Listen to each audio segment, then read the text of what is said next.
Just wanted to give you a second or two to look at my incredibly handsome dog. Good boy, Leaper. All right, we're gonna be talking about the dog squat today. Now, I do assign this to players quite often because it helps with a lot of different freestyle movements. It helps your body build the strength and control in order to do them well. Moves like a dog catch, getting into vault position and having a dog vault and push off of your back, and also being able to do things like back catch, moves like that. Anything where you're taking the weight of your dog, the dog squat can help with your body control. So we're gonna break down what the dog squat looks like, and then I'm gonna show you some different scales if you can't do that movement yet, that will help you to get to that movement safely. Let's show you guys the dog squat. Leaper, okay. All right, I have Leaper here, and he's about 40 pounds. So I'm gonna hold him in my dog catch position. I'm gonna put my feet shoulder width apart. I'm going to hinge, stay, back like this, and then go down into at least 90 degrees, and then stand back up.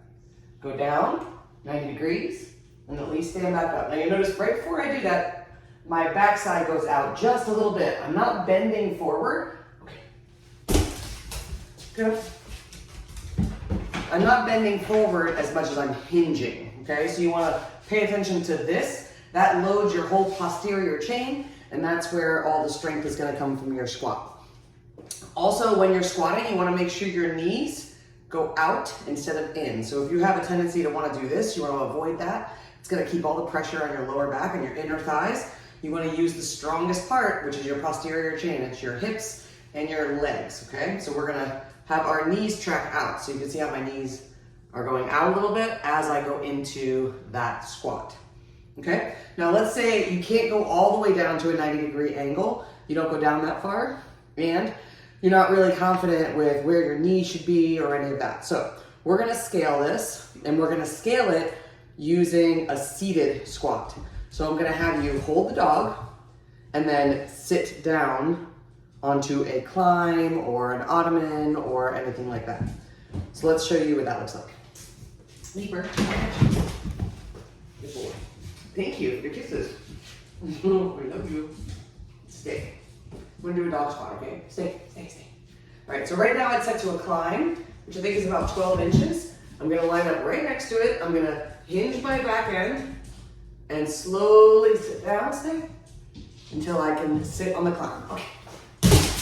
Pretty boy. And then stand back up. All right, go on now. Now this is a negative of the movement. So negative of the movement basically is controlling the weight all the way back down until you get to a sit, and then you can release the dog and stand back up. If you can stand up from that seated position, that's also a bonus. That would be the next step up. So the first step is just being able to hold your dog and sit into a controlled position. Now if this climb is too low, you can use a double climb. So off. Okay.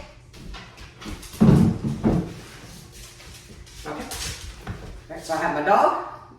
I get my kisses. Wait. Oh, there you go. All right, and you can see the climb is just right here. I'm going to lower, put my weight on that, lean forward and stand up. Hinge back, lower, sit, lean forward and stand up. Okay. Okay. Now there are all kinds of scales for these. You can do this with no weight. You can do it just holding a gallon of water. You could do it holding a smaller dog than the intended dog for this move.